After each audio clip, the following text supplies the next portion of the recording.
Llegué antes a la fiesta de Nochebuena de mis suegros para darles una sorpresa. Nada más entrar. Oí la voz de mi marido que venía del salón. Estamos embarazados. Vamos a tener un hijo. Me detuve allí mismo, en el pasillo. Yo no estaba embarazada. Miré hacia el salón y lo vi con el brazo alrededor de su exnovia. Todo el mundo aplaudía, celebraba, y todos los presentes lo sabían, menos yo.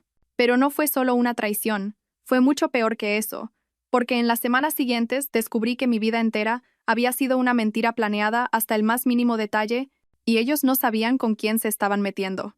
Solía creer que conocer a alguien de toda la vida significaba conocerlo de verdad, que una historia en común era sinónimo de confianza y que la familia era para siempre. Estaba equivocada en todo. Me llamo Alicia. Tengo 28 años y soy gerente de proyectos en una empresa tecnológica en Madrid. Mi vida, vista desde fuera, parecía perfecta. Un piso bonito, un matrimonio estable, una carrera en ascenso. La gente me envidiaba. Pensaban que lo tenía todo, pero no tenían ni idea de por lo que había pasado para llegar hasta aquí. No sabían el precio que había pagado por esa aparente estabilidad. Mi vida cambió la noche de Nochebuena del año pasado. Fue cuando la venda de los ojos finalmente se me cayó. La traición llevaba ahí años, justo delante de mis narices. Simplemente no era capaz de verla. Déjame retroceder un poco. Necesito que entiendas cómo llegué a ese momento. Conozco a Javier desde que nací. Nuestros padres eran amigos íntimos, de esos que pasaban los fines de semana juntos, se iban de vacaciones, celebraban los cumpleaños. Mis padres eran los padrinos de Javier, y sus padres, Carmen y Carlos, eran mis padrinos, a quienes yo llamaba cariñosamente tíos. Era el tipo de amistad que parecía indestructible, construida a lo largo de los años. Crecimos jugando en los mismos parques. Nos veíamos en barbacoas de fin de semana, fiestas de cumpleaños, días festivos. Él formaba parte de mi vida incluso antes de que yo entendiera lo que eso significaba. Pero nuestras vidas eran diferentes, muy diferentes. Mis padres tenían dinero. Mi padre era un empresario de éxito. Mi madre, una arquitecta de renombre. Estudié en los mejores colegios privados de Madrid. Tuve clases de piano, ballet, francés. Viajábamos por Europa en vacaciones. Teníamos una casa grande en el barrio de Salamanca. Javier, por otro lado, estudiaba en colegios públicos. Su familia vivía en una casa sencilla en un barrio de clase media. Tío Carlos trabajaba como gerente de una tienda de materiales de construcción. Tía Carmen era secretaria en una consulta médica. Vivían bien, pero sin lujos. En aquella época yo no entendía mucho esas diferencias. Éramos solo niños jugando juntos. Pero mirando atrás ahora, puedo ver las señales. La forma en que tía Carmen miraba las joyas de mi madre, cómo tío Carlos hacía comentarios sobre nuestra casa, nuestro coche, nuestros viajes, siempre con una sonrisa, siempre disfrazado de broma. Pero había algo ahí, una punzada de amargura que yo era demasiado joven para reconocer. Cuando tenía 16 años, mis padres tuvieron un accidente de coche. Fue una noche lluviosa de octubre. Volvían de una cena de aniversario y un camión perdió el control en la autopista. No voy a fingir que tengo palabras para describir aquel periodo. No las tengo. Aún hoy, 12 años después, hay una parte de mí que sigue paralizada en el momento exacto en que la policía llamó al timbre a las 2 de la madrugada. Después del funeral, tía Carmen y tío Carlos se mudaron a mi casa. Vinieron a vivir conmigo para cuidarme, para que no me quedara sola. Yo era menor de edad, huérfana, completamente perdida. Me acogieron, fueron amables, se aseguraron de decirme que siempre tendría una familia. En ese momento, aquello me salvó. O al menos eso pensé. Administraron la herencia de mis padres hasta que cumplí los 21 años. Cuando alcancé la mayoría de edad, descubrí que mis padres me habían dejado un patrimonio considerable. 4 pisos y la casa donde vivíamos. Todos completamente pagados. Mis padres habían invertido bien, habían planeado el futuro que nunca vivieron conmigo. Tía Carmen y tío Carlos me ayudaron con toda la documentación. Me explicaron cada detalle. Fueron pacientes con mis dudas. Cuando cumplí 21 y técnicamente podía hacerme cargo de todo sola, me preguntaron si podían seguir viviendo en la casa conmigo. Dijeron que sería mejor para todos si seguíamos juntos. No lo pensé 2 veces. Eran prácticamente mi familia. Me habían cuidado en los peores años de mi vida. Dejar que se quedaran era lo mínimo que podía hacer. Generosidad, gratitud, ingenuidad. 3 palabras que definen perfectamente cómo era yo en aquella época. Javier y yo empezamos a salir cuando yo tenía 21 años. Fue natural, todo el mundo lo esperaba. Sois perfectos el uno para el otro, decían. Habéis crecido juntos. Es como si fuera el destino. Él era atento, cariñoso, parecía entenderme. Conocía mi historia, mis dolores, mis miedos. O al menos eso creí. 2 años después, nos casamos. Tía Carmen me ayudó a organizarlo todo. Elegimos el vestido juntas. Me acompañó a las pruebas. Dio su opinión sobre las flores, la decoración, las invitaciones. A tu madre le encantaría estar aquí haciendo esto contigo, me dijo varias veces con lágrimas en los ojos. Y yo creí que de verdad echaba de menos a mi madre, que estaba ocupando ese lugar por amor. El día de la boda, fue tío Carlos quien me llevó al altar. Me cogió del brazo, me miró con esa sonrisa paternal y dijo, tu padre estaría muy orgulloso de ti hoy. Lloré. Pensé que aquello era bonito, que era amor de familia. Y lo permití porque confiaba. Porque creía que era amor de verdad. Javier y yo nos mudamos a uno de los pisos que había heredado. Javier dijo que quería que construyéramos nuestra vida juntos, que no necesitábamos una casa grande al principio. Tenía sentido. Yo trabajaba mucho, estaba centrada en mi carrera. Él había empezado a trabajar como trader, operando desde casa, invirtiendo en acciones y criptomonedas. Al menos, eso es lo que yo creía que hacía. Los otros 3 pisos estaban alquilados. Javier se ofreció a encargarse de todo. Ya trabajas mucho. Déjame administrar los inmuebles. Así puedes centrarte en tu carrera y yo me ocupo de esta parte. Parecía un acuerdo justo.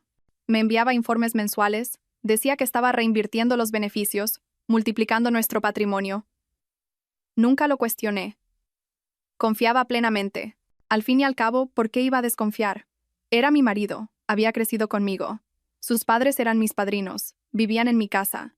Éramos una familia. 2 semanas antes de Navidad, Javier llegó a casa con un documento. Era un poder notarial preparado por un abogado que trabajaba con su familia.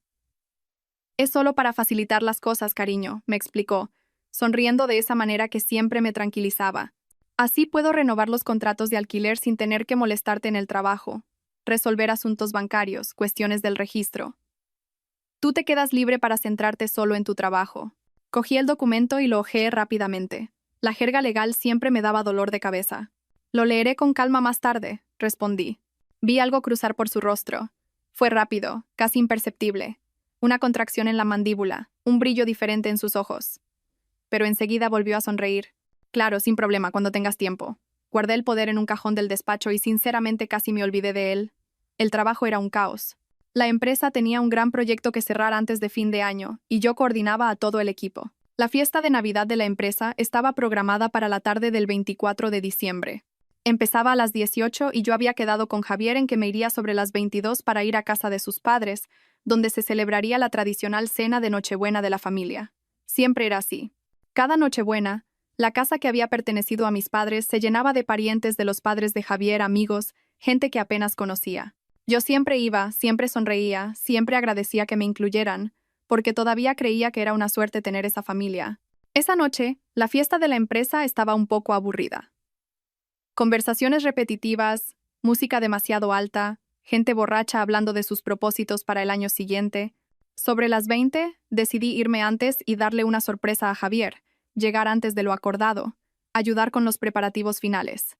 Conduje hasta la casa, escuchando villancicos en la radio. Hacía frío, caía una ligera llovizna. Las calles estaban decoradas, con luces parpadeando en todas las ventanas. Esa atmósfera de felicidad forzada, que siempre trae la Navidad. Cuando aparqué frente a la casa, me di cuenta de que estaba llena.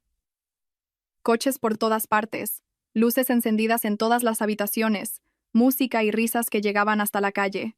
La fiesta ya estaba en pleno apogeo. Entré por la puerta principal sin llamar. Colgué el abrigo en el recibidor y me dirigí hacia el salón. Las voces se hacían más fuertes a medida que me acercaba. Creo que había unas 20 personas riendo, celebrando. Y entonces oí la voz de Javier desde el salón, clara y radiante. Mariela está embarazada. Vamos a tener un hijo. El mundo se detuvo. Me quedé allí, en el pasillo, parcialmente oculta por la pared. Nadie me había visto llegar. Desde mi ángulo podía ver todo el salón. Javier estaba en el centro de la estancia, con el brazo alrededor de Mariela. Mariela era una amiga suya del instituto, su exnovia de la adolescencia. Habían salido durante años antes de que Javier y yo empezáramos. Y allí estaba ella, sonriendo con una mano sobre el vientre, recibiendo abrazos y besos de todos. Tía Carmen lloraba de alegría. Tío Carlos aplaudía. Gritaba, ¡brindis! Amigos de la familia los felicitaban. Decían cosas sobre lo guapo que sería el bebé. Sentí que las piernas me flaqueaban. Me apoyé en la pared para no caerme. Alguien entre la multitud gritó. Pero, ¿y Alicia? ¿Ya lo sabe? El silencio que siguió duró apenas 3 segundos, pero pareció una eternidad. Javier esbozó una sonrisa algo forzada. Todavía no. Necesito resolver algunas cosas antes, unos documentos, pero se lo contaré en el momento adecuado.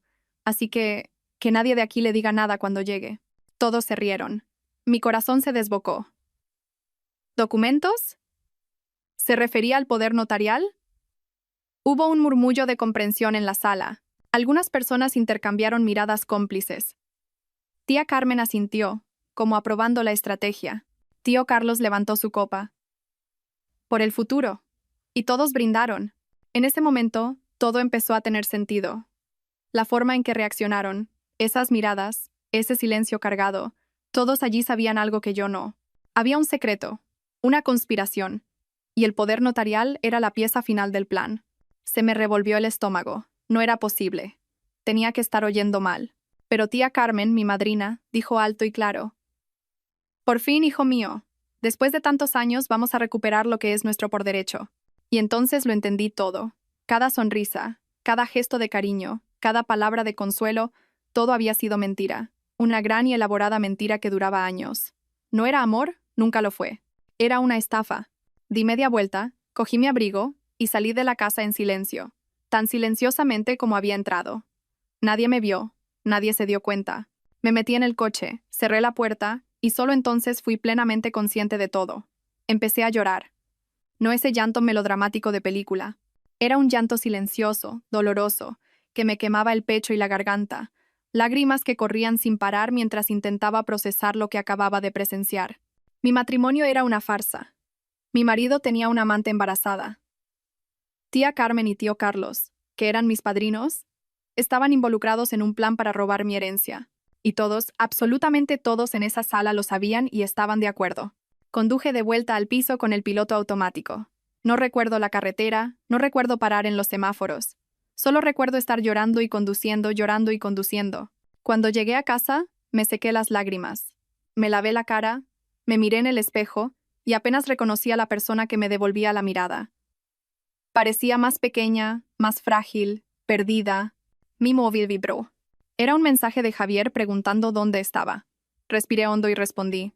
He decidido quedarme en la fiesta de la empresa. Está más animada de lo que pensaba. Él respondió. Vale, pásalo bien. Nos vemos en 2 semanas. Mañana temprano nos vamos de viaje a las Canarias. Claro, el viaje anual. Desde que nos casamos, su familia iba a visitar a unos parientes a las Islas Canarias en Navidad y se quedaban hasta la primera semana de enero. Sabían que fin de año siempre era un caos en mi empresa. Cierre de proyectos, informes. Y todos los años yo me quedaba mientras ellos se iban de viaje. Nunca lo cuestioné. Al fin y al cabo, era su momento. Respondí solo, ok, buen viaje. Él mandó un feliz Navidad. Te quiero con un corazón. No respondí. Bloqueé la pantalla del móvil y lo lancé al sofá. Me senté en el sofá del salón, a oscuras, y dejé que la rabia creciera. Porque me di cuenta de una cosa en ese momento. El llanto se había acabado. Ya no había espacio para el dolor, la tristeza o las lágrimas. Solo había espacio para la estrategia. Pensaban que era idiota, que siempre sería esa chica huérfana, perdida, agradecida por tener una familia, que confiaría eternamente, que firmaría cualquier papel, que nunca cuestionaría nada. Estaban equivocados. Yo había crecido, me había convertido en gerente de proyectos porque era buena planificando, organizando, previendo problemas y creando soluciones. Coordinaba equipos, administraba crisis, tomaba decisiones difíciles todos los días. Y en ese momento, sentada en la oscuridad de mi salón, tomé la decisión más importante de mi vida. Querían jugar, pues jugaríamos, pero esta vez, con mis reglas. Pasé toda la noche en vela, no dormí. Me quedé allí, planeando. Primero, hice una lista mental de todo lo que sabía. Javier me engañaba con su exnovia Mariela. Mariela estaba embarazada. Toda su familia y amigos lo sabían y lo apoyaban. El poder notarial era la pieza final de un plan para transferir mis bienes a su familia. Yo aún no había firmado nada. Este último punto era crucial. Yo todavía tenía el control de todo. Seguía siendo la dueña de mis inmuebles, de mis cuentas. Javier no tenía poder legal sobre nada. Mientras yo no firmara ese documento, él no podía hacer nada. Pasé toda la Navidad planeando, pensando en cada detalle, en cada movimiento que tendría que hacer. Hice listas mentales, tracé estrategias, anticipé problemas. Así es como trabajaba como gerente de proyectos, y así es como iba a manejar esto también. Al día siguiente, 26 de diciembre, lo pondría todo en práctica. Cuando salió el sol, ya sabía exactamente cuál sería mi primer paso. A las 9 de la mañana, llamé al abogado que había llevado los asuntos de mis padres. Siempre me había dicho que si necesitaba cualquier cosa, solo tenía que buscarlo. Doctor Mateo, soy Alicia Herrero, la hija de Jaime e Isabel Herrero. Necesito hablar urgentemente con usted. Debió de notar algo en mi voz, porque no hizo preguntas, solo dijo: ven a mi despacho. Me duché, me vestí, cogí todos los documentos que tenía sobre los inmuebles, el poder notarial que Javier me había dado y fui para allá. El despacho del doctor Mateo estaba en el centro de la ciudad, en un edificio antiguo de ladrillo rojo. Había subido esas escaleras desde niña, siempre acompañada de mi padre. Era un lugar que olía a papel viejo y a café fuerte. Me recibió con un abrazo. Era un señor de unos 70 años, con el pelo completamente blanco y unas gafas de leer colgadas del cuello. Había sido el abogado de mi padre durante más de 20 años. Siéntate, Alicia. Cuéntame qué ha pasado. Y se lo conté todo. El anuncio en la fiesta, el poder notarial, la sospecha sobre la transferencia de bienes. Hablé sin parar durante casi 40 minutos. Él escuchó en silencio, tomando notas, frunciendo el ceño en algunos momentos. Cuando terminé, se quitó las gafas y se frotó los ojos. Alicia, tengo que contarte algo. Mi corazón se aceleró. ¿El qué? Tu padre y Carlos fueron socios en un negocio hace muchos años, una empresa de importación. Al principio fue muy bien, pero luego empezó a ir mal. Carlos quiso retirarse y vender su parte. Tu padre le compró su participación por un precio justo. Asumió todos los riesgos. Carlos cogió el dinero y se fue. Hizo una pausa, tomó un sorbo de café. 2 años después, tu padre consiguió darle la vuelta a la situación. La empresa creció exponencialmente. Así es como tu familia se enriqueció. Pero creo que Carlos nunca lo superó. Tu padre me contó esta historia hace años. Por lo que él decía, Carlos lo había aceptado bien en su momento. Las familias siguieron siendo amigas. Los hijos crecieron juntos. Pero ahora, viendo lo que está pasando, creo que siempre hubo un resentimiento. Probablemente, Carlos y Carmen siempre miraron la vida de vuestra familia con amargura. La diferencia de clase se hizo muy evidente a lo largo de los años, ¿no? Vosotros lo teníais todo, y ellos luchaban económicamente. Y cuando tus padres murieron, eras un adolescente vulnerable con una herencia considerable. Para gente resentida, debió de parecer una oportunidad. Me miró seriamente. Mirando atrás ahora, con todo lo que me has contado, está claro que esa amistad siempre tuvo una base frágil. El resentimiento por la venta de la empresa probablemente nunca se superó. Y tú, Alicia, te convertiste en el objetivo perfecto. Sentí como si me hubieran echado un cubo de agua fría por encima. Así que era eso. El resentimiento siempre había estado ahí, oculto, y yo nunca me di cuenta. Nadie se dio cuenta, Alicia. Tu padre, desde luego, no sospechaba nada. O habría tomado precauciones. Cerré los ojos. Mis padres nunca imaginaron que esa amistad escondía tanta envidia, tanta codicia. Y ahora yo estaba pagando el precio de la ingenuidad de todos nosotros. ¿Y este poder notarial?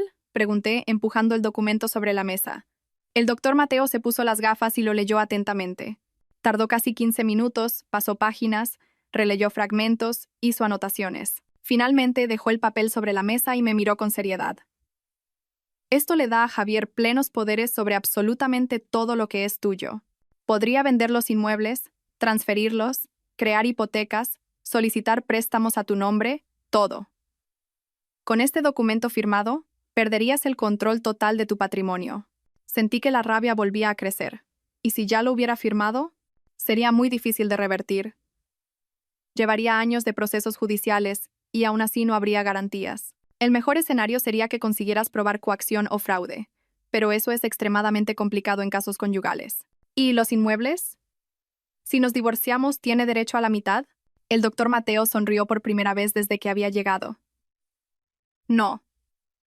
Todo lo que heredaste son bienes privativos. Según la ley, las herencias recibidas antes o durante el matrimonio no entran en la sociedad de gananciales. Si te divorcias hoy, Javier no se lleva nada, absolutamente nada. A no ser que tú voluntariamente transfieras los bienes a su nombre. Por eso el poder notarial, murmuré. Exactamente. Era la única forma legal que tenían de conseguir lo que querían. Abrí la carpeta que había traído y puse todos los contratos de alquiler sobre la mesa. Necesito que revise esto. Javier administra mis inmuebles desde hace años. Dice que reinvierte el dinero, pero nunca he visto comprobantes reales. Quiero saber a dónde está yendo ese dinero. El doctor Mateo pasó las siguientes 2 horas analizando cada documento, cada contrato, cada extracto bancario que tenía. Hizo llamadas, verificó registros, cruzó información. Cuando terminó, su expresión era sombría.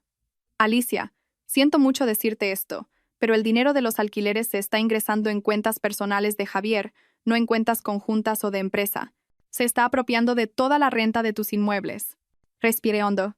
Ya me lo esperaba, pero escuchar la confirmación aún dolía. Y hay más, continuó. Uno de los pisos no tiene ningún comprobante de pago de alquiler.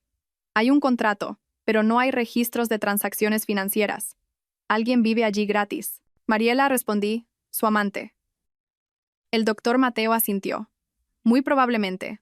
Me quedé en silencio un momento procesándolo todo. ¿Qué hago ahora? Primero, no firmes ese poder notarial bajo ninguna circunstancia. Segundo, retoma el control de tus inmuebles. Tercero, si realmente quieres llegar al fondo, podemos contratar a un detective privado y descubrir a dónde ha ido ese dinero. Vamos a contratar un detective.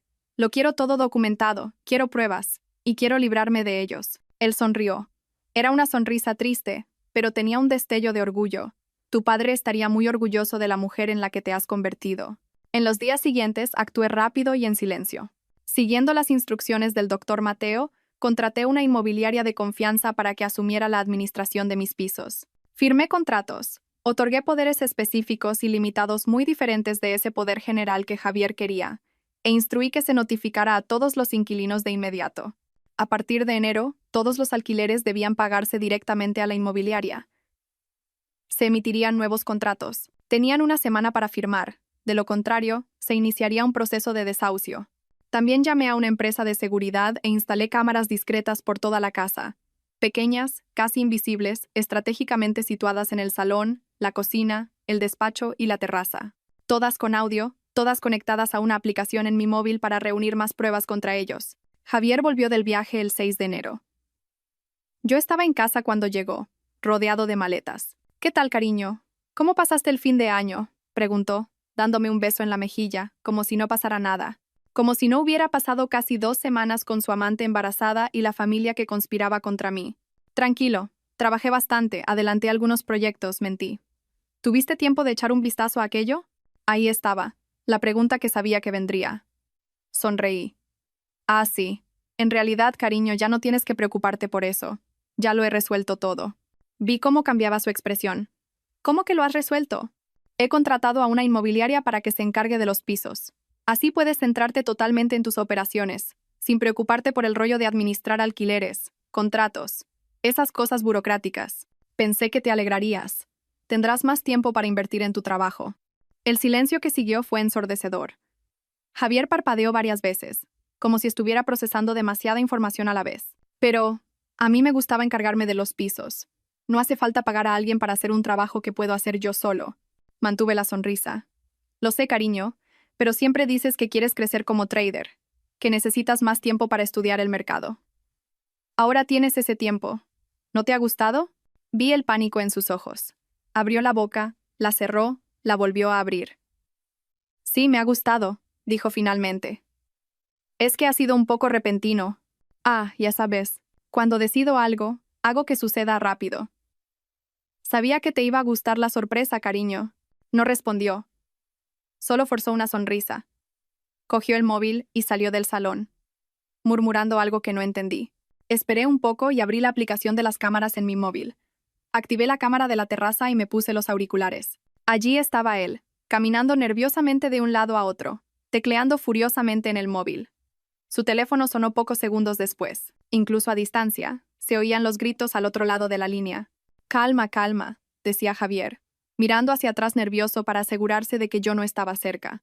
«No sé qué ha pasado, ha contratado una inmobiliaria. No, no puedo hacer nada ahora. No, no tengo 3.000 euros para pagar el alquiler. Mariela, escucha, no voy a tener dinero para nada durante un tiempo. Necesito resolver esto primero».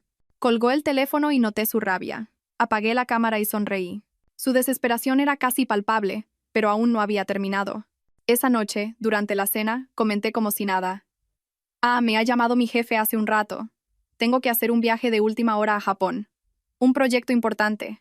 Necesitan que alguien vaya a cerrar el contrato en persona. Estaré fuera toda la semana. ¿Cuándo te vas?, preguntó Javier, intentando parecer desinteresado, pero con los ojos muy atentos. El vuelo está programado para las 2 de la mañana. Saldré de casa sobre las 23 más o menos. Perdona el aviso de última hora, ya sabes cómo es este trabajo. No pasa nada, respondió demasiado rápido. Pensé que pasaríamos un tiempo juntos, pero si es por trabajo, tienes que ir. Después de la cena fui al vestidor y cogí mi joyero para guardarlo en la caja fuerte. Fue entonces cuando me di cuenta. Faltaban joyas, varias de ellas. Un collar de perlas que era de mi abuela, unos pendientes de diamantes que mis padres me habían regalado por mi 15º cumpleaños, una pulsera de oro con colgantes de piedras preciosas de mi madre, un collar de zafiros que mi padre le regaló a mi madre en un aniversario. Sentí que me hervía la sangre. No bastaba con robar mis ingresos. Había robado los recuerdos de mi familia, pero no tenía tiempo para lidiar con eso ahora. Entré en el despacho, abrí la caja fuerte donde guardaba todos los documentos importantes y cambié la combinación. Guardé las joyas que quedaban, la cerré y salí. Preparé una maleta y me despedí de Javier con un beso en la mejilla. Solo por fastidiar, cogí disimuladamente las llaves de su coche de la mesita del recibidor, las metí en mi bolso y salí de casa. No fui al aeropuerto. Fui a un hotel en el centro de la ciudad. Reservé una suite cómoda, subí a la habitación y finalmente respiré hondo. Estaba sola, segura y con el control total de la situación. 1 hora después de salir de casa, mi móvil sonó. ¿Sabes dónde están las llaves de mi coche? Fingí sorpresa. No sé, amor. ¿Pero para qué quieres las llaves a estas horas? Por nada. Solo me he dado cuenta de que no estaban aquí en la mesita. Lo interrumpí. Quizás se han caído detrás del mueble. ¿Has buscado bien? Oí un suspiro de irritación al otro lado. Voy a echar un vistazo. Buen viaje. Te quiero. Colgué e inmediatamente abrí la aplicación de las cámaras. La visión de Javier revolviendo toda la casa, buscando las llaves que estaban guardadas en mi bolso, era casi cómica. Miraba debajo del sofá, rebuscaba en cajones, incluso se agachó para mirar debajo de los muebles. Después de 15 minutos de búsqueda frustrada, cogió el móvil, tecleó algo rápidamente y se tiró en el sofá del salón con la expresión de quien acaba de darse cuenta de que ha perdido completamente el control. Sonreí sola en la habitación del hotel, pero la noche aún no había terminado. Media hora después, mi móvil me notificó que había alguien en la puerta de casa. Activé la cámara y vi a 3 personas entrando en el piso. Tío Carlos, tía Carmen y Mariela. Se sentaron a la mesa de la cocina. Javier parecía destrozado, con los hombros caídos y el rostro pálido. Tía Carmen estaba visiblemente irritada, con los brazos cruzados y expresión dura. Tío Carlos tamborileaba con los dedos en la mesa, impaciente.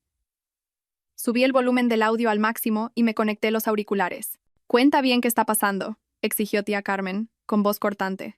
Javier se pasó la mano por la cara, cansado. Ha contratado una inmobiliaria para administrar los pisos. Todos los inquilinos han recibido una notificación. A partir de este mes, los alquileres van directos a la inmobiliaria. Contratos nuevos, todo oficial. Ya no tengo acceso a nada. ¿Y el piso de Mariela?, preguntó tío Carlos. También ha recibido la notificación. Contrato nuevo en una semana o desahucio. Mariela se llevó una mano protectora al vientre. Javier, no tengo dinero para pagar el alquiler. Lo sabes. Lo sé, respondió Javier con voz derrotada. Tendrás que vivir con mis padres por ahora, hasta que resuelva esta situación. ¿Resolver cómo?, escupió prácticamente tío Carlos. Has perdido el control de todo. Años de planificación, años cuidando a esa chica, y lo dejas escapar en el último momento. Yo no lo he dejado escapar, replicó Javier levantando la voz. Es ella la que se ha vuelto lista de repente. Nunca ha cuestionado nada en 5 años de matrimonio, y de la nada decide contratar una inmobiliaria. ¿Porque te precipitaste con ese estúpido poder notarial?, dijo tía Carmen señalándolo con el dedo. Deberías haber esperado más, ganarte más su confianza. ¿Más confianza? La conozco desde que nació. Si eso no es confianza suficiente, no sé qué lo es. Claramente no lo fue, murmuró tío Carlos. Hubo un silencio tenso. Mariela jugueteaba nerviosamente con el collar que llevaba mi collar de zafiros, frotando el colgante entre sus dedos. ¿Y ahora qué?, preguntó con voz débil. ¿Qué hacemos? Javier suspiró. Voy a intentar convencerla de que firme el poder. Es la única forma de revertir esto. Con el poder puedo deshacer el contrato con la inmobiliaria, retomar el control. ¿Pero qué le vas a decir para que lo firme?, preguntó tío Carlos. No sé. Necesito hablar con ella cuando vuelva de Japón. Tía Carmen se inclinó hacia adelante, con las manos sobre la mesa. Javier, escúchame bien. No hemos cuidado de esa niña todos estos años para no conseguir nada al final. ¿Entendido? No aguanté a esa cría llorando por sus padres muertos de gratis. Tu padre y yo no hicimos tanto sacrificio para que ahora salga mal. Se me revolvió el estómago. La forma en que hablaba de mí, como si fuera una carga, una inversión que tenía que dar beneficios. Lo sé, mamá, dijo Javier cansado. ¿Lo sabes? ¿De verdad lo sabes? Se unió tío Carlos a su mujer. Esa empresa debería haber sido nuestra también. La mitad de ese dinero, la mitad de esos pisos, todo debería ser nuestro. Pero su padre se volvió avaricioso y compró mi parte cuando la empresa iba mal. Se quedó con todos los beneficios cuando mejoró. Nos engañó y luego se murió, dejándoselo todo a esa niña mimada. Tía Carmen se movió en la silla y continuó. Ella creció en los mejores colegios, tuvo todo lo que quiso. Nunca ha trabajado un día duro en su vida. Nosotros, mientras tanto, currando. Tu padre en esa tienda miserable, yo en esa consulta, viéndolos de lejos con esa vida de lujo que también debería haber sido nuestra. Tío Carlos asintió. De acuerdo. Por eso, cuando murieron, fue nuestra oportunidad. Nuestra oportunidad de corregir esa injusticia. Cuidar de la niña, ganarnos su confianza, y cuando cumpliera 21, estar tan cerca que nos viera como su familia. Y funcionó. Nos dejó vivir en su casa, confió en ti para administrar los pisos, se casó contigo. Todo era perfecto, hasta que tú lo estropeaste todo, completó tía Carmen, mirando a Javier con desprecio. Yo no he estropeado nada, Javier golpeó la mesa. El plan era esperar a que firmara el poder, pasarlo todo a mi nombre y entonces pedirle el divorcio. Y listo, se acabó. Cada uno por su lado. Pero no lo firmó. Aún no, pero lo hará, dijo Javier. ¿Cómo estás tan seguro?, dudó tío Carlos. Javier vaciló. Yo creo que sí. Encontraré la manera. Ella confía en mí.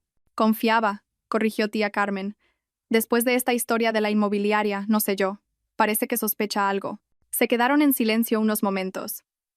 Yo seguía allí, en la habitación del hotel, con el corazón acelerado, grabando cada segundo de esa conversación. ¿Y nosotros?, preguntó Mariela. Has dicho que ya no tienes los alquileres. ¿Cómo me vas a mantener? ¿Mantener al bebé? Javier se pasó la mano por el pelo, frustrado. No lo sé, Mariela, no lo sé. El dinero que tenía ahorrado lo usé para pagar el viaje y el resto lo perdí en las apuestas. ¿Lo perdiste?, casi gritó tía Carmen. Javier, prometiste que lo dejarías. No sabía que me quedaría sin cobrar los alquileres este mes. Si lo hubiera sabido, no lo habría apostado todo. Eres un niñato idiota, dijo tío Carlos sin rodeos. Un capullo. ¿Y ahora cómo vamos a pagar las facturas de este mes? Voy a arreglarlo, insistió Javier, pero su voz carecía de convicción. Mariela empezó a llorar. Prometiste que no tendría que preocuparme por el dinero. Dejé mi trabajo, me peleé con mis padres, me fui de casa. Prometiste que cuidarías de mí, que tendríamos una buena vida, que el bebé lo tendría todo. Y ahora me dices que no tienes dinero, que lo has perdido todo en apuestas. Mariela, por favor. No, se levantó de la silla. No me puedo creer que haya sido tan idiota. Todos estos años siendo la otra, escondida, esperando. ¿Y para qué? ¿Para acabar embarazada, sin casa, dependiendo de la caridad de tus padres? Cálmate, Mariela, dijo tía Carmen, pero sin mucha simpatía. Vamos a resolver esto, y cuando consigamos el dinero, todos nos beneficiaremos. Tú, el bebé, todos. Pero tienes que tener paciencia. ¿Paciencia? Mariela rió sin humor. Estoy embarazada de 4 meses, Carmen. En 5 meses tendré un bebé. No tengo tiempo para tener paciencia. Pues deberías haberlo pensado antes de quedarte embarazada, replicó tía Carmen con frialdad. ¿Nunca has oído hablar de los anticonceptivos o los preservativos? El silencio que siguió estaba cargado de tensión. Finalmente, tío Carlos lo rompió. Necesitamos un nuevo plan. Si Alicia no va a firmar el poder por las buenas, tendremos que forzarla de alguna manera. ¿Forzarla cómo?, preguntó Javier. No sé. Chantaje, amenaza, algo que la deje sin opción. ¿Chantaje con qué?, preguntó Mariela. No tiene nada que ocultar. Su vida es perfecta, limpia, correcta. Todo el mundo tiene algo, murmuró tío Carlos. Solo tenemos que encontrar el qué. Tía Carmen asintió, pensativa. O creamos algo. Plantamos alguna evidencia, algo que la comprometa. Luego le ofrecemos solucionarlo a cambio de la firma. Sentí náuseas. Estaban considerando de verdad incriminarme en algo falso solo para conseguir mi firma. Eso es muy arriesgado, dijo Javier. Más arriesgado que perderlo todo, rebatió tío Carlos. Se quedaron unos minutos más discutiendo posibilidades, cada una más absurda que la anterior. Finalmente, decidieron pensarlo mejor y volver a reunirse en unos días. Cuando por fin se fueron, eran casi las 3 de la mañana. Apagué la cámara con las manos temblorosas. No era solo una estafa financiera, no era solo una traición, era una conspiración que duraba más de una década. Desde la muerte de mis padres, quizás incluso antes, lo habían planeado todo. Cada gesto de cariño, cada palabra de consuelo, cada momento de familia, todo había sido calculado, medido, ejecutado con precisión, y yo me lo había creído todo. Cuando dieron las 7 de la mañana, cogí el teléfono y llamé al doctor Mateo. Respondió al tercer tono. Voz somnolienta, pero se puso alerta al reconocer mi voz. Alicia, ¿qué ha pasado? Lo tengo todo grabado, la confesión completa. Han admitido que el matrimonio fue una estafa desde el principio, que me cuidaron solo para tener acceso a la herencia y que ahora están planeando chantajearme o incriminarme para forzarme a firmar el poder. Hubo un silencio al otro lado. ¿Estás a salvo? Sí, estoy en un hotel. No saben dónde estoy. Mándame las grabaciones ahora mismo y ven por la tarde a mi despacho. Vamos a acabar con esto de una vez por todas. A las 2 de la tarde, estaba en el despacho del doctor Mateo. Ya había visto las grabaciones principales. Su rostro estaba serio, la mandíbula tensa. Alicia, esto es mucho peor de lo que imaginábamos. Empezó, abriendo una carpeta gruesa sobre la mesa. Pero también es mucho mejor para tu caso. ¿Cómo? El detective que contraté ha finalizado la investigación. Tenemos pruebas concretas de todo. Giró el portátil hacia mí. Los alquileres desviados a la cuenta personal de Javier desde hace 5 años. Extractos bancarios que muestran gastos excesivos en apuestas online, casinos, webs de juego. Javier es un ludópata. Se me revolvió el estómago, pero no era una sorpresa. Lo había descubierto la noche anterior. Hay más, continuó, abriendo otra pestaña. Los viajes a las Canarias eran todo mentira. El detective consiguió los registros de las reservas de vuelos y hoteles a su nombre. Todos los años, los 4 se iban a un resort de lujo. Javier, Mariela, tío Carlos y tía Carmen. Billetes de avión, hoteles de 5 estrellas, todo pagado con tarjetas vinculadas a la cuenta donde se ingresaban los alquileres de tus pisos. Me mostró los documentos, confirmaciones de reserva, extractos de tarjetas de crédito, billetes de avión, todo a su nombre, todo pagado con mi dinero. Las fechas coincidían perfectamente, entre el 25 de diciembre y el 6 de enero de cada uno de los últimos 5 años. Mientras yo me quedaba en Madrid trabajando, creyendo que visitaban a parientes en las Canarias, ellos estaban divirtiendo por ahí con mi dinero. ¿Qué hacemos ahora? Se reclinó en la silla con una sonrisa que no llegaba a los ojos. Ahora los destrozamos legalmente. Divorcio inmediato por adulterio y fraude. Con estas pruebas, Javier no se lleva ni un céntimo. Desahuciamos a Carlos y Carmen de tu casa. Interponemos una querella por apropiación indebida por todo el dinero desviado, una denuncia por hurto por las joyas y podemos considerar incluso la vía penal. ¿Vamos a hacerlo? Respondí sin dudar. Excelente. Empezaré a preparar toda la documentación. Mañana mismo estará todo listo para presentarlo en el juzgado. Pasé 3 días en el hotel, monitorizando cada movimiento a través de las cámaras. Javier y Mariela estaban cada vez más a gusto en mi piso. Ella prácticamente se había mudado allí, sus cosas esparcidas por la casa. Y se comportaban como una pareja en cada rincón. En el salón, en la cocina, en mi dormitorio, cada espacio profanado por su traición. La tarde del tercer día, mientras veía otra escena deplorable a través de la cámara del salón, tuve una idea. Ya tenía todas las pruebas que necesitaba, pero había algo que quería ver en persona, algo que tenía que suceder para que mi plan fuera aún mejor.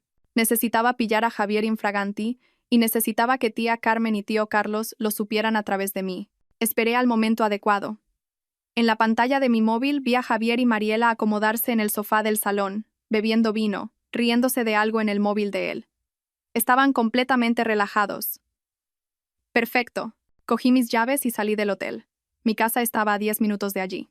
Durante todo el trayecto, mi corazón latía acelerado, no de nerviosismo, sino de una extraña mezcla de rabia y satisfacción anticipada. Aparqué en el garaje del edificio, subí en el ascensor, caminé por el pasillo hasta mi puerta, respiré hondo, eché un último vistazo al móvil para asegurarme de que era el momento oportuno y abrí. La escena que encontré era exactamente la que esperaba, pero aún así, verlo en persona fue diferente a verlo a través de una pantalla. Javier y Mariela estaban en el sofá. Ella estaba sentada en su regazo, llevando uno de mis camisones de seda. Se besaban. Las manos de él recorriendo su cuerpo con la familiaridad de quien lleva años haciéndolo. El sonido de la puerta al abrirse los hizo separarse de inmediato. Javier giró la cabeza y se quedó blanco. Literalmente blanco. Toda la sangre desapareció de su rostro en 2 segundos. «Alicia», gritó, empujando a Mariela a un lado y levantándose de un salto. «Tú, Japón, no deberías». Mariela se tapó con una manta, con los ojos desorbitados por el pánico. Me quedé parada en la puerta, observándolos a los dos. No dije nada, solo observé. «Alicia, por favor, déjame explicarte», empezó Javier dando pasos hacia mí. «Esto no es lo que parece. Mariela necesitaba un sitio donde quedarse y... Quiero el divorcio», lo corté. Mi voz saliendo más firme y tranquila de lo que esperaba. Se detuvo parpadeando varias veces. «¿Qué? ¿Divorcio? Me has engañado en nuestro piso con tu exnovia. Claro que quiero el divorcio». Vi como el pánico en sus ojos era reemplazado por algo más calculador. Estaba pensando, procesando, intentando encontrar una salida. «Alicia, vamos a hablar con calma», empezó, cambiando la estrategia a una voz más suave. «Estás enfadada, lo entiendo, pero no hay nada que hablar. Quiero que salgáis de mi piso. Ahora». Mariela se levantó, aún sujetando la manta. «Lo siento mucho, Alicia». «Cállate», le dije sin mirarla. «No me debes ninguna disculpa. No me debes nada. Simplemente, sal de mi casa». Javier dio un paso al frente, y por primera vez vi algo peligroso en sus ojos, una arrogancia que siempre había ocultado bien. «No vas a poder probar la traición», dijo, con voz baja pero firme. «Y aunque lo consigas, tendrás que pagarme una pensión y darme la mitad de tus bienes, incluido este piso. Buena suerte con el divorcio, Alicia». Sonreí, no pude evitarlo. Una sonrisa pequeña pero genuina. «Ya veremos», respondí simplemente y me fui. Oí a Javier llamándome en el pasillo, pero no miré atrás. Entré en el ascensor, las puertas se cerraron y finalmente dejé que la sonrisa creciera. Realmente pensaba que no tenía pruebas, que lo había descubierto por casualidad en ese preciso momento, que era lo suficientemente idiota como para no saber que la herencia son bienes privativos. De vuelta en el coche, cogí mi móvil y marqué el número de tía Carmen. Respondió al segundo tono con voz alegre. «Alicia, querida, ¿qué tal Japón?» Dejé que mi voz temblara, como si estuviera llorando. «Tía, he vuelto antes y he pillado a Javier con otra mujer». Silencio al otro lado. «¿Qué?», dijo finalmente, y por el tono me di cuenta de que la sorpresa era genuina. «¿Cómo que con otra? ¿Dónde?» «En nuestro piso», respondí poniendo todo el dolor que pude en la voz. «Estaba allí, estaban juntos y está embarazada, tía Carmen». «Dios mío», murmuró ella. La oí respirar hondo. «No sé qué hacer», continué, dejando que mi voz se quebrara. «¿Cómo ha podido hacerme esto?» «Alicia, cariño, ¿dónde estás?», preguntó tía Carmen, y había algo en su voz. ¿Preocupación o cálculo? «Estoy en el coche, en el garaje del edificio. No puedo volver a ese piso. No ahora. Ven aquí, ven a casa. Vamos a hablar, a arreglar esto». No respondí de inmediato. «Tengo que llamar a un abogado. Voy a pedir el divorcio». «Alicia, no tienes por qué ser tan drástica. Vamos a hablar, quizás». «Me ha engañado, tía Carmen», la corté, poniendo firmeza en la voz. «En nuestro piso. No hay conversación que arregle esto». «Tienes razón», dijo después de un momento. «Tienes toda la razón. Déjamelo a mí. Voy a hablar con él. Ese niño me va a oír». Colgué y me permití sonreír de nuevo. Ahora solo quedaba esperar a que empezara el espectáculo. No tardó ni un minuto. A través de la aplicación de las cámaras, vi sonar el móvil de Javier. Miró la pantalla y su rostro se volvió aún más pálido. «Es mi madre», le dijo a Mariela, que estaba recogiendo sus cosas esparcidas por la casa. Contestó e inmediatamente apartó el teléfono de la oreja. Incluso a través de la cámara, se oía a tía Carmen gritar. «¿Eres tonto o te lo haces?». Javier intentó responder, pero ella no le dejó. «¿Cómo has dejado que te pille en el piso con Mariela? No eres capaz de pensar con la cabeza de arriba ni 5 segundos». «Mamá, calma, puedo explicarlo». «¿Explicar? ¿Explicar qué?» «Años, Javier. Años de planificación. Años cuidando a esa chica, ganándonos su confianza, construyéndolo todo ladrillo a ladrillo, y tú lo estropeas todo porque no puedes mantenerte los pantalones puestos? Nunca había oído a tía Carmen gritar así. La máscara de mujer educada y amable se había caído por completo. Voy a arreglarlo, intentó decir Javier, pero su voz era débil. ¿Arreglarlo? ¿Cómo lo vas a arreglar? Va a pedir el divorcio.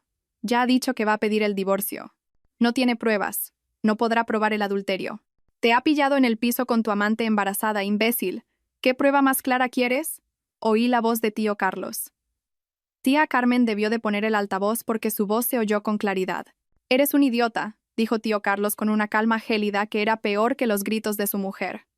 Un completo y absoluto idiota. Confiamos en ti. Te dimos una única tarea: casarte con ella, ganarte su confianza, hacer que firmara el poder. Y no has sido capaz ni de eso. Lo intenté. No quiso firmar. Pero la haré desistir del divorcio, insistió Javier, y había desesperación en su voz. Voy a hablar con ella. Me disculparé yo. ¿Cómo?, preguntó tío Carlos, aún con esa calma aterradora. ¿Cómo vas a hacer que una mujer que acaba de pillarte engañándola desista del divorcio? ¿Qué argumentos tienes? Silencio. Es lo que pensaba, continuó tío Carlos. No tienes nada. Lo hemos perdido todo por tu culpa. No lo hemos perdido todavía, argumentó Javier, pero sin convicción. Aún tendrá que darme la mitad de los bienes en el divorcio. Aunque haya habido traición, se divide. Tía Carmen soltó una risa amarga. De verdad que eres tonto. Esos inmuebles son herencia, no entran en la partición. Se va a divorciar. Te quedarás sin nada y encima con una amante embarazada a la que mantener. Enhorabuena, Javier. Has conseguido estropearlo todo. Vi a Javier sentarse pesadamente en el sofá, con el teléfono aún en la oreja, la cara entre las manos. ¿Podéis venir aquí?, preguntó con voz débil. Tenemos que hacer algo. Necesitamos un plan. No, dijo tía Carmen secamente. Tú te has metido en este lío solo. Ahora sal tú solo. Estoy harta, Javier. Harta de ti. Harta de toda esta situación. Y colgó. Javier se quedó sentado allí, mirando el teléfono durante casi 5 minutos. Mariela intentó acercarse, pero él la apartó. Tienes que irte, le dijo. ¿Qué? Vete, Mariela, ahora, y no vuelvas.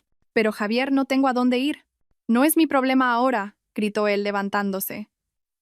Vete a casa de tus padres. Vete a donde quieras, pero lárgate de aquí. Vi a Mariela empezar a llorar, cogiendo sus cosas a toda prisa, saliendo del piso casi corriendo. Javier se quedó solo en el salón, caminando de un lado a otro, cogiendo el móvil, tecleando algo, borrando, tecleando de nuevo. Me estaba mandando mensajes.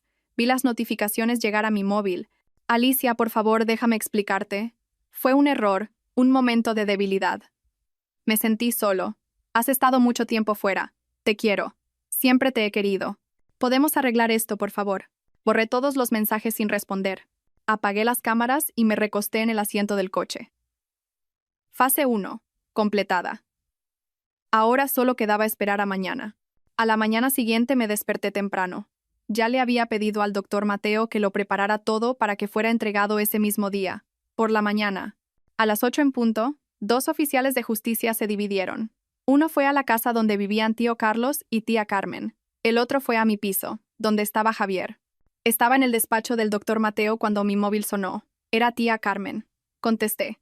¡Alicia!, gritó, y había pánico en su voz ahora. Nada de la rabia contenida de ayer. Pánico puro. ¿Qué es esto? ¿Un desahucio? ¿Nos estás echando?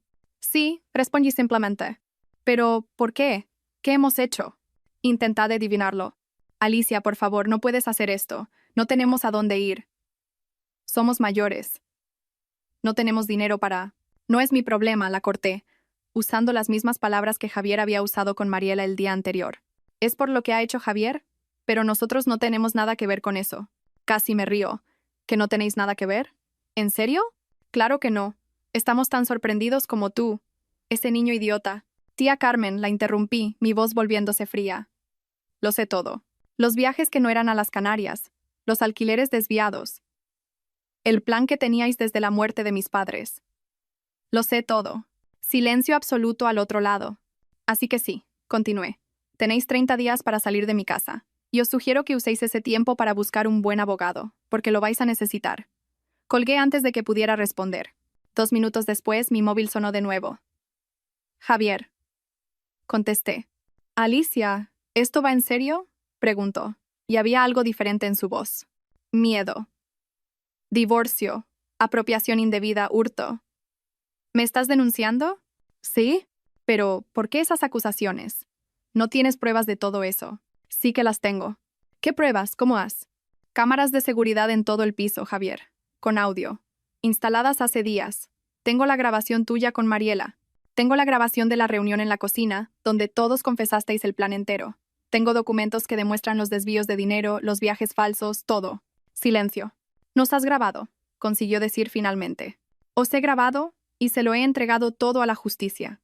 Pero eso es ilegal. No puedes grabar a la gente sin su consentimiento. Sí que puedo. En mi piso, con mis cámaras de seguridad. Es perfectamente legal. Lo oí respirar pesadamente al otro lado. ¿Cuánto quieres? Preguntó finalmente. ¿Qué? ¿Cuánto quieres para olvidarlo todo? ¿Para retirar las demandas? ¿10.000 euros? ¿20.000? ¿Cuánto? Esta vez me reí. Me reí de verdad. Javier, ¿de verdad crees que quiero dinero? Yo tengo dinero. Lo que quiero es justicia. Y mis bienes de vuelta. Tus bienes nunca han dejado de ser tuyos. No. ¿Y los 200.000 euros que desviaste de los alquileres a lo largo de 5 años? ¿Y mis joyas que robaste y le diste a tu amante? ¿Y los años de mentiras? Yo te lo devolveré todo, con intereses. Solo retira las demandas. No, no tienes dónde caerte muerto. ¿Cómo crees que me lo vas a devolver con intereses? Alicia, por favor, esto me va a destruir. Va a destruir a mis padres. A todos nosotros. Deberíais haberlo pensado antes. ¿Estás haciendo esto por venganza? ¿Porque te he engañado? Ya te he pedido perdón. No, Javier. Estoy haciendo esto porque os pasasteis más de una década planeando una estafa contra mí. Porque usasteis la muerte de mis padres. Usasteis mi vulnerabilidad, mi confianza. Porque sois exactamente el tipo de personas que merece pagar por sus crímenes. ¿Crímenes? Solo tomé malas decisiones con nuestro dinero. Es el riesgo del negocio. Desviaste dinero, falsificaste contratos, robaste joyas, cometiste fraude. Son delitos, Javier, y vas a responder por ellos. Lo oí empezar a llorar al otro lado. No ese llanto manipulador que probablemente usaría si estuviéramos cara a cara. Era un llanto de desesperación real. Por favor, suplicó. Voy a perderlo todo. No tendré nada. Bienvenido al club, respondí fríamente. Tú también ibas a dejarme sin nada. La diferencia es que yo fui más lista y lo descubrí antes. Lo oí tragar saliva al otro lado. Mis padres, empezó, pero la voz le falló. Mis padres me van a matar. Me van a matar por haber dejado que esto pasara. No es mi problema. ¿No lo entiendes? Su voz se volvió desesperada. Me van a culpar de todo. Dirán que estropeé su plan, que fui tonto, descuidado. ¿Y no lo fuiste? Lo corté. Fuiste tonto y descuidado. Te dejaste pillar con tu amante. No sabía que ibas a volver antes. No hablo solo de ese día, Javier. También hablo de la Nochebuena, cuando anunciaste el embarazo de Mariela a toda la sala, cuando tus padres hablaron de conseguir por fin los inmuebles que creían tener por derecho, cuando todos brindasteis por el futuro. Silencio absoluto al otro lado. ¿Estabas allí? Su voz salió en un hilo. Pues sí, también llegué antes de la fiesta de la empresa. Lo oí todo, lo vi todo, y me fui antes de que nadie se diera cuenta. Pero me mandaste un mensaje después diciendo que estabas en la fiesta de la empresa, porque necesitaba tiempo, Javier. Tiempo para procesar, tiempo para planificar, tiempo para reunir pruebas. Pensasteis que sería eternamente idiota, eternamente agradecida, eternamente ciega, y os dejé creerlo mientras me preparaba.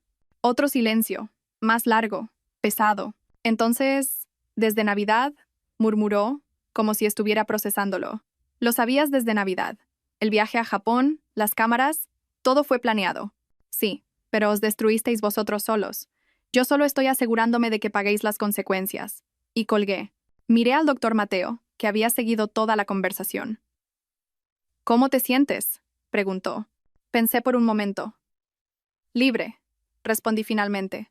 Me siento libre. Él sonrió. Tu padre estaría orgulloso. Tardó 2 meses en resolverse todo. El divorcio fue rápido porque Javier no tenía cómo luchar. Con todas esas pruebas, su abogado básicamente le suplicó que lo firmara todo sin oponerse. Es la única salida, oí decir al tipo en el pasillo del juzgado. Vi a Javier firmar los papeles. Le temblaba tanto la mano que el bolígrafo casi se le cae. No pudo mirarme a los ojos ni una vez. Salí de allí oficialmente divorciada, oficialmente dueña de todo lo que siempre fue mío. La condena por apropiación indebida llegó poco después. 260.000 euros a devolver, aparte de las joyas. El juez determinó un embargo del 30% de su salario. Solo que Javier nunca había tenido un salario, nunca había trabajado de verdad en su vida. Sugiero que el acusado consiga un trabajo de verdad, dijo el fiscal casi riéndose. Y eso fue lo que pasó. Unas semanas después, el doctor Mateo me contó que Javier por fin había conseguido un trabajo, camarero en una cafetería en el centro de Madrid. Por primera vez en su vida adulta, estaba trabajando de verdad, levantándose temprano, llevando uniforme, atendiendo a clientes, limpiando mesas. El mismo tipo que se pasaba los días fingiendo estudiar gráficos delante del ordenador, que me daba la lata hablando de inversiones estratégicas, ahora por fin estaba haciendo algo productivo. Tío Carlos y tía Carmen tuvieron 30 días para salir de la casa.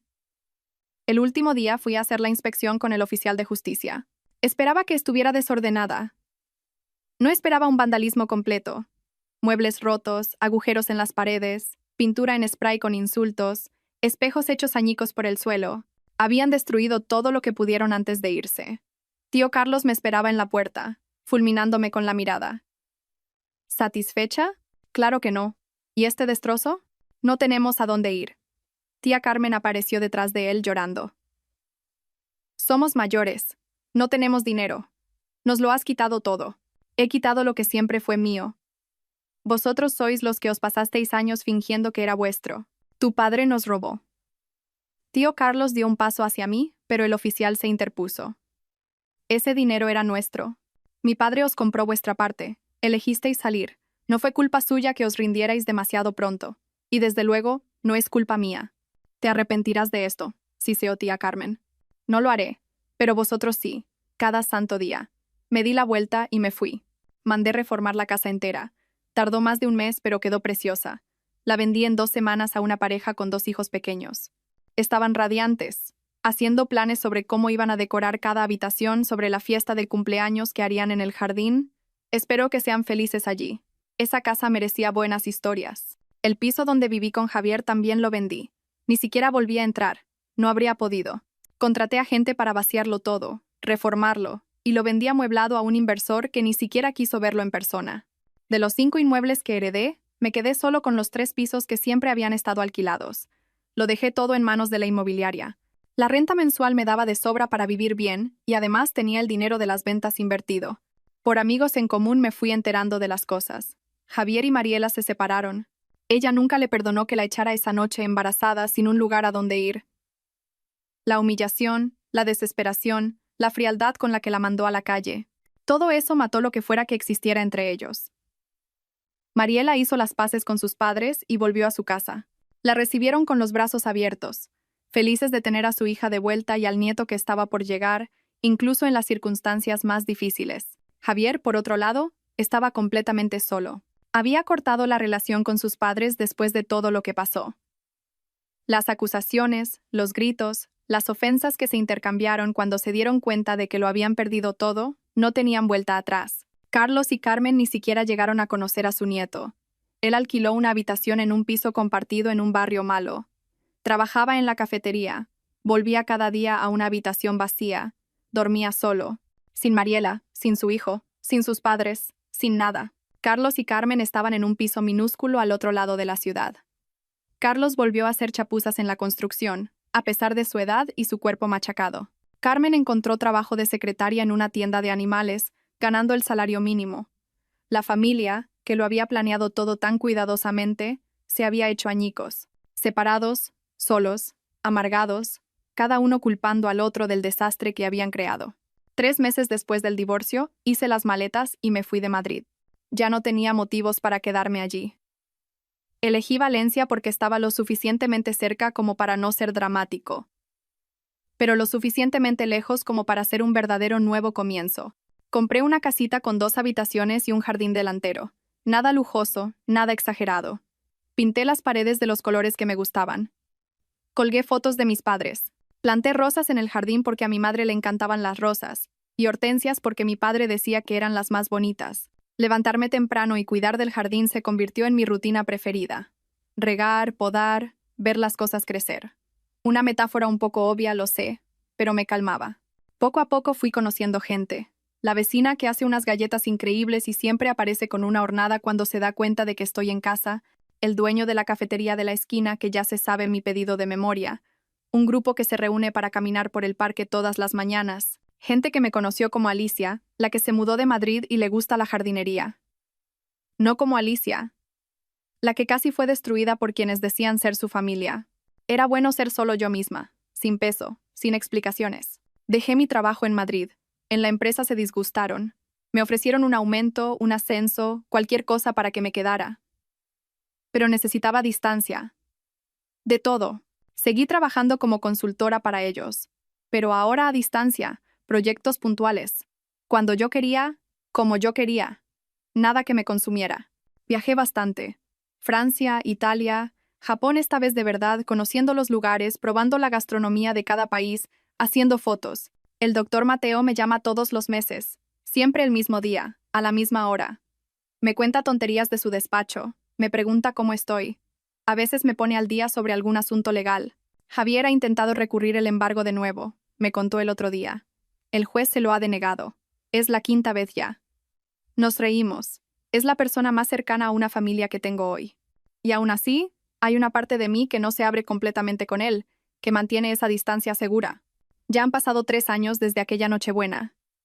Me despierto cada día en mi casa en Valencia. Hago café, me siento en la terraza mirando el jardín.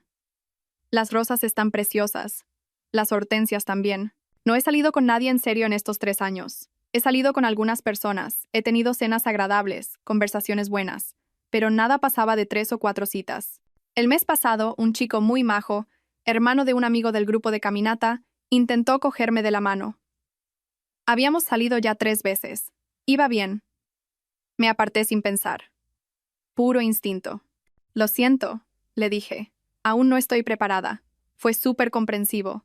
Sin presión, vamos a tu ritmo. 2 semanas después dejó de llamarme. No lo culpo. Nadie quiere estar esperando a alguien que quizás nunca esté preparada. Y sabes, quizás nunca lo esté. Porque cuando te pasas años creyendo que tienes una familia, confiando con los ojos cerrados, y descubres que todo fue una mentira gigante desde el primer día, algo se rompe dentro de ti. Ahora miro a todo el mundo un poco de reojo, buscando el truco, la mentira, la segunda intención. Es agotador, es solitario, pero me mantiene a salvo. A veces me pregunto si es justo conmigo misma, con la gente que se cruza en mi camino, llevar este trauma como una armadura contra todo el mundo. Pero entonces recuerdo haber confiado ciegamente, no haber dudado nunca, y el precio que casi pagué. Y entonces pienso, vale, quizás sea solitario, pero es seguro. Y después de todo, la seguridad vale más. Lo que he aprendido es que estar sola no significa estar vacía. Me lleno con otras cosas. Los libros que leo en la terraza, los viajes que hago, el jardín que planto, la casa que decoro a mi gusto, los amigos que he elegido tener cerca, aunque siempre a esa distancia prudente. Esta mañana, tomando café en la terraza con un pájaro cantando en el árbol del jardín, me he dado cuenta de una cosa. Soy feliz. No de la manera que imaginaba cuando era más joven. Sin marido, sin hijos, sin esa vida de anuncio de margarina. Pero soy feliz a mi manera, a mi tiempo, en mis términos. Quizás algún día confíe en alguien de nuevo, quizás no. Y no pasa nada si ese día nunca llega, porque la verdadera herencia que mis padres me dejaron no fue el dinero ni los inmuebles. Fue la capacidad de levantarme siempre, sin importar cuántas veces me derriben.